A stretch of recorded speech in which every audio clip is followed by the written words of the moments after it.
Imagine a place where every step you take feels like a judgment. That's Calyx Station, a glittering, sprawling metropolis of crystal and steel, where even the air hums with unspoken rules.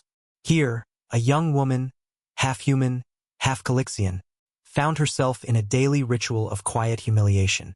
She'd balance her food tray, eyes scanning for that one forgotten bench, the one nobody else wanted. But it never appeared. Instead, a cold, unfeeling security drone would flick its light her way, its synthesized voice cutting through the hum of the station with words she knew too well. Outside hybrid. You know the law. And so, Elara would step out, into the vacuum-shadowed alley, the chill biting at her skin.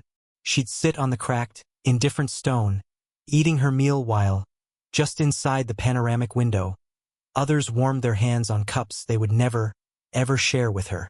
This had been her life, her routine, for 3 long years. But today, something shifted. A freighter from Earth had just docked, its lone human cargo striding through customs with the kind of swagger that screamed, "I've never met a rule I couldn't bend or break." 73 seconds. That's all it took. 73 seconds for Commander Jensen, fresh off a long haul, to witness this quiet, brutal ritual of public shaming. 73 seconds to crush his coffee cup in a white-knuckled grip and decide, right then and there, that the galaxy's most civilized station desperately needed a louder moral compass. In that same minute, Elara's rice, for what felt like the 100th time, spilled onto the unforgiving dirt, and the laughter from behind the glass cut deeper than Calyx's twin sons ever could. One human, one choice, one lunch break that was about to send shockwaves through every council seat on the concourse. This wasn't just about a meal. It was about dignity, defiance, and the quiet power of simply refusing to look away. Calyxians, you see, valued pedigree above all else, almost obsessively so. It was like old Earth's gold rush, but for genetics. Family trees, meticulously gene-mapped, weren't just kept in dusty archives. They were proudly displayed on brooches, their purity percentages scrolling across holographic banners in every hallway. It was a constant public declaration of who belonged and who didn't. Elara's mother had been Calyxian, yes, but her father? A human engineer.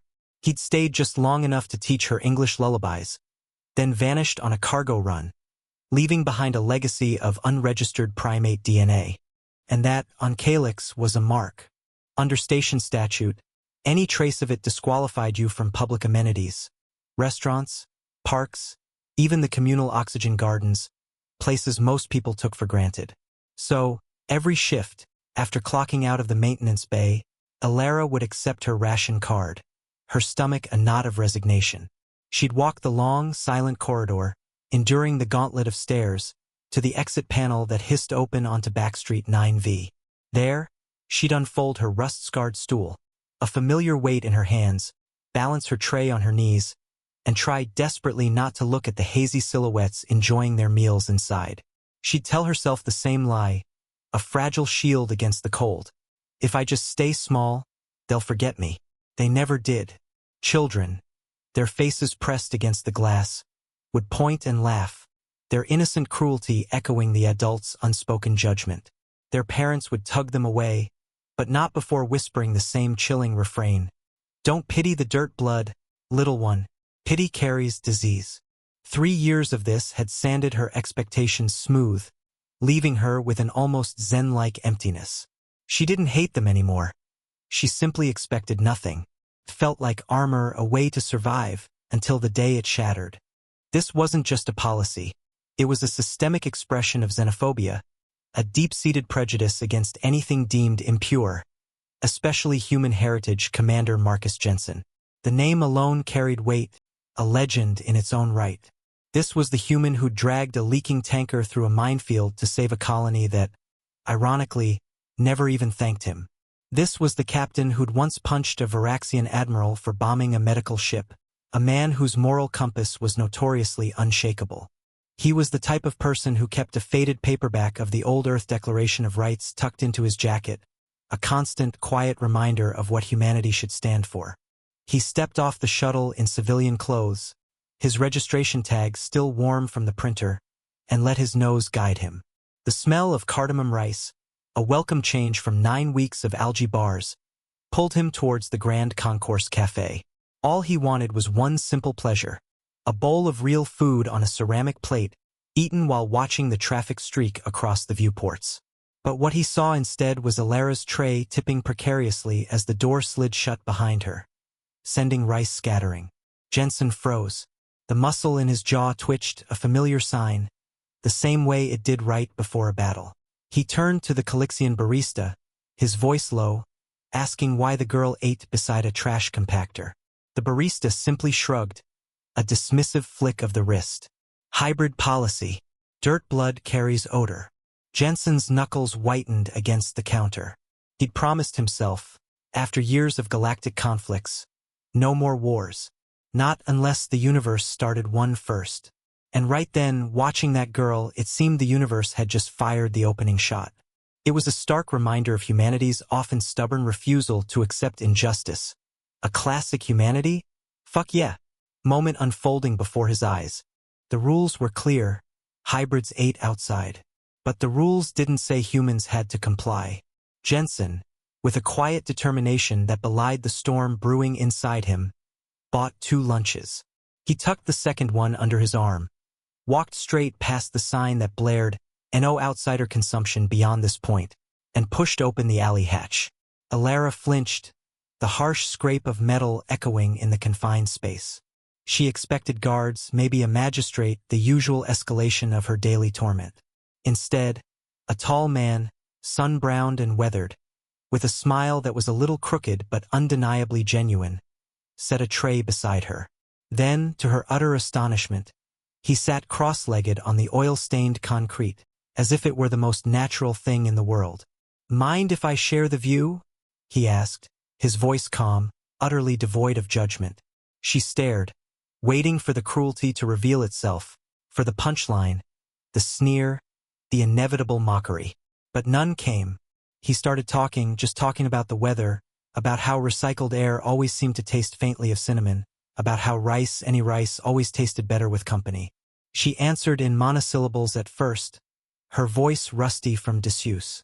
Then, a few hesitant sentences. And then, a burst of laughter, startling them both, a sound she hadn't heard from herself in years.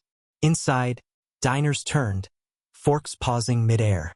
A security drone hovered, its lens whirring, clearly uncertain of its programming, unsure whether to intervene. Jensen, with a wry grin, raised his cup in a mock toast. "To breathing," he said. Alara, her eyes shining, clinked her tin against his. For the first time in 3 years, she ate hot food, and for the first time it didn't taste like rust. Tasted, instead, like hope. It was a simple act, yet profoundly defiant. A quiet revolution in a cold alley. Word, they say, travels faster than light when it's gossip. And this was prime gossip. Within an hour, footage clipped from concourse cameras was mutating across hollow feeds. Hashtags exploded. Hashtag human disruption. Hashtag hybrid hero. Hashtag dirt blood drama. The comments section was a digital battlefield. Some humans, predictably, called Jensen a virtue-signaling tourist, just looking for attention.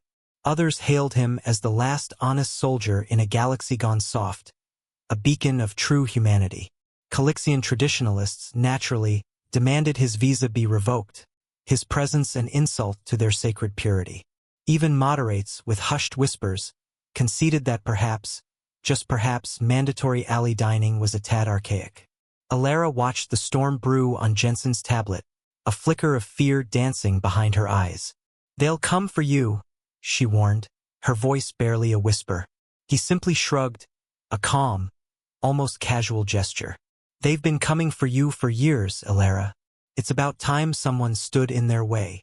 And because he said it with the quiet, unshakable certainty of a man who'd survived far worse, she almost believed him. She almost believed that survival, true survival, was possible for her too. This wasn't just a personal act anymore. It was rapidly becoming a public debate, forcing a reevaluation of long-held, discriminatory practices. It highlighted the power of individual courage to expose systemic prejudice. The inevitable confrontation arrived at shift change. 5 officers, their iridescent armor gleaming, marched onto the concourse. They were led by Subcommander Vakes, a figure who wore purity medals not just as decorations, but like daggers, sharp and intimidating. Vakes, his voice laced with icy authority, began to recite Ordinance 42B, the sacred text of segregation for species integrity. Jensen, unflustered, countered with Article 7 of the Interstellar Accord on Dignity, a document Vakes clearly hoped everyone had forgotten. The argument escalated, their voices echoing off the bulkheads, drawing an ever-growing crowd that clogged the corridor. Vakes, his patience clearly wearing thin, reached for Alara's rust-scarred stool, intending to hurl it into the trash compactor, to symbolically crush this burgeoning rebellion, to end the symbol. But Jensen stepped between them, his presence solid and unyielding. "Touch her bench," he growled, his voice low but vibrating with suppressed fury, "and I'll lodge a formal complaint." Vakes laughed, a cold, derisive sound. "With whom? The Council favors purity. Human." That was his mistake. Jensen tapped his wristcom, a small, deliberate gesture, opening a live channel not just to the Council, but to the Galactic News Network. "With the people paying your docking fees," he retorted. Lenses zoomed in. Viewers across 12 systems watched live as a Calixian officer, embodying the station's rigid xenophobia, shoved a decorated human war hero. The clip went super viral before Vakes' gauntlet had even finished moving. Purity medals, it turned out, tarnished remarkably quickly under the harsh glare of public spotlight. The clash was stark, institutional prejudice versus human universalism, playing out on a galactic stage. Within a single rotation, the fallout was undeniable. Investors, always sensitive to public image, began threatening to pull cargo contracts. Calyx Station's revenue, after all, depended on maintaining an optics of neutrality and efficiency. Publicly assaulting a decorated captain on a live feed was, unequivocally, bad business. The Council, in a panic, convened an emergency session. Meanwhile, protesters poured into the atrium, Calixian students waving hastily made equality placards, off-worlders chanting, "No more alley meals," holographic banners replaying Alara's first, startled laugh on an endless, defiant loop. Jensen stood in the center of it all, his hand resting lightly on Alara's shoulder, a gesture of quiet support. He wasn't leading the protest. He was simply refusing to retreat, his presence a steady anchor in the swirling chaos. The media, ever quick to sensationalize, dubbed it the lunch sit-in that stopped the station. Shares in Calyx Station's trade index wobbled precariously. Politicians, suddenly facing a very public crisis, scrambled for damage control. Subcommander Vakes, the poster child for the old ways, received a swift reassignment to a desolate frontier outpost, a punishment that spoke volumes. The deeply entrenched ordnance didn't crumble overnight, of course. That would be too easy. But cracks, undeniable and spreading, had begun to vein its very foundation. It was a powerful demonstration of how collective outrage, fueled by a single act of courage, can initiate profound social change. Even in the face of rigid systems. 2 weeks later, the Council, bowing to immense pressure and the threat of economic collapse, announced a repeal of mandatory segregation for all registered citizens of mixed heritage. It wasn't a perfect victory, but it was a beginning. Alara, her tray trembling slightly in her hands, walked into the Grand Concourse Café. This time, she didn't search for a forgotten bench. She chose a table, right beside the panoramic viewport, the light streaming in, warm and inviting. Jensen sat opposite her, silent, allowing her to savor the moment, much like soldiers savor the hush that descends after artillery fire. Halfway through her meal, a small Calixian child, eyes wide with a mixture of curiosity and hesitant apology, approached their table, clutching a paper flower. "I'm sorry," the child whispered, the words a fragile offering. Alara accepted the bloom, tears silently sliding into her tea, not of sorrow, but of a profound, unexpected relief. Outside, news drones still hovered like curious fireflies, documenting this historic shift. But inside, conversation slowly resumed, the clatter of plates weaving into the ordinary music of a shared space. Jensen paid both bills, though the manager, beaming, had insisted the meals were on the house. He rose to leave, his mission, it seemed, accomplished. But Alara, her hand reaching out, caught his sleeve. "Stay for one more?" she asked, her voice soft, hopeful. He considered the stars beyond the viewport, the freighters still threading through nebulae, the vast, complex universe still boiling with injustice beyond this single, hard-won victory. Then, a slow smile spread across his face. He sat back down.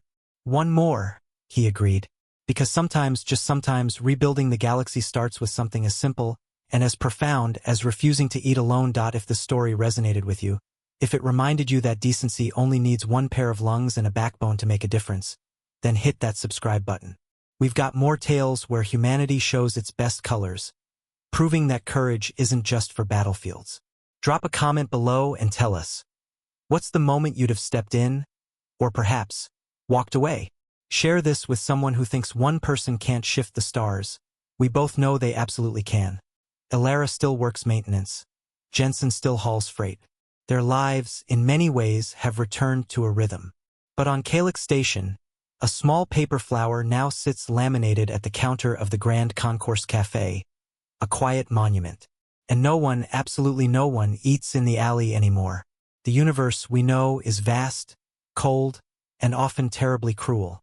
But every now and then, a single, defiant act of kindness, a moment of unyielding humanity, writes a warmer line across the dark, proving that change is always possible. Remember that. Remember that the next time you see someone balancing a tray, searching for a place to sit, maybe, just maybe, pull out the chair beside them. You truly never know which lunch break might just rattle the heavens.